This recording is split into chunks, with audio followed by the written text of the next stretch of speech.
Alright, in this one we're going to look at making a beat with a single shot audio clip. Now what on earth is a single shot audio clip? It's just a little bit of audio of one sound, like one snare drum a hit, or one cymbal hit, or one kick drum beat.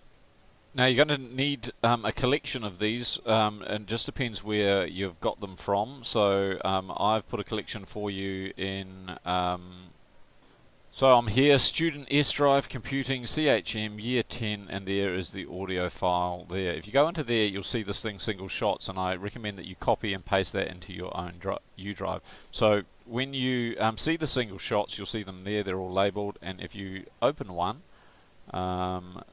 select, okay, so we just play it in Media Player, for example, that's all you hear.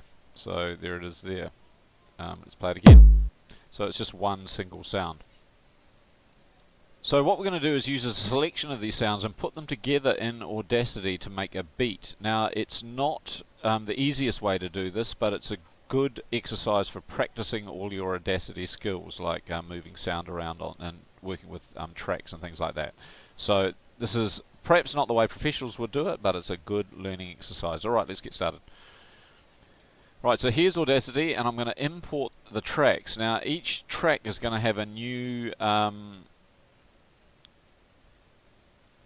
on it, or rather each track is going to have a different instrument. So there's going to be one track for the kick drum, one track for the snare, and one track for the cymbal. So keep a drum kit in your mind. Imagine what's happening. The player's hitting, stamping on the pedal for the kick drum, hitting the snare drum for the beat, and hitting the hi-hat or the cymbals with the sticks. Each of those different types of sounds is going to be on a different track. So let's go File, Import Audio. We find the file, single shot, and I'm going to start with the kick, one shot there. Right, okay. Now when we play this, right, you can hear the kick drum play. Remember, you can zoom in and out. I've zoomed out a little bit here, and remember up here, this is your time in seconds. So if the drummer kicks the kick drum twice a second, so once every 0.5 of a second, that would be 2 times 60, which would be 120 beats per minute, which is kind of about the speed of a fast dance track. So let's put in the kick drum every half a second. You're going to need to chop the end of the sound file off. So we're going to go to here, and we're going to adjust it. Right, so I've lined up my cursor there. I can get that more accurate by zooming in. Click on the zoom tool and left click, and it always kind of goes off, and see I've just missed it slightly. So right on the 0.5, edit, clip boundaries, and split. Now I've got the I can move that second part there, and I can highlight and delete it to get rid of it. So click on highlight and delete. Right, so now I'm going to copy this section. So Control C, go to the end, and Control V. And if I do that several times, I'm just going to work on 1 second's worth of music here. But if I do that several times, then I'll get more. So now I play it, and I've got the kick drum going.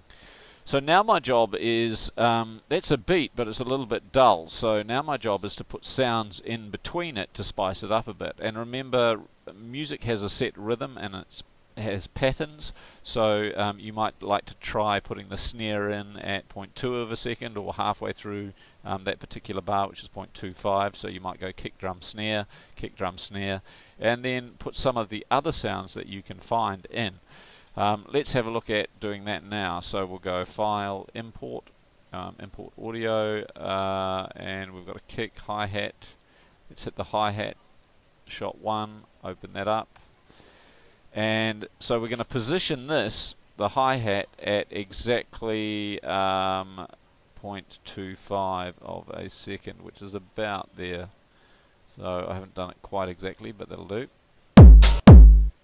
Alright, so there's my basic beat. I can copy that whole section, copy and paste it to if I want my beat to go a bit longer. Using the loop play is quite useful. So if you hold down Shift and hit loop, I'm not sure whether you can hear that or not. You get the beat playing over, and that can be useful for working on your beat. Alright, so to do this, you need some samples. You've got one-shot samples there in the folder. Each track has a different sound on it. You might have 4 or 5 tracks for a very complex beat, and just play around with it. If you'd like to export your final beat, once you're happy with one or halfway through, just go export and you can export your beat as an MP3 file or whatever you want. Alright, have fun with that. Looking forward to hearing your creations.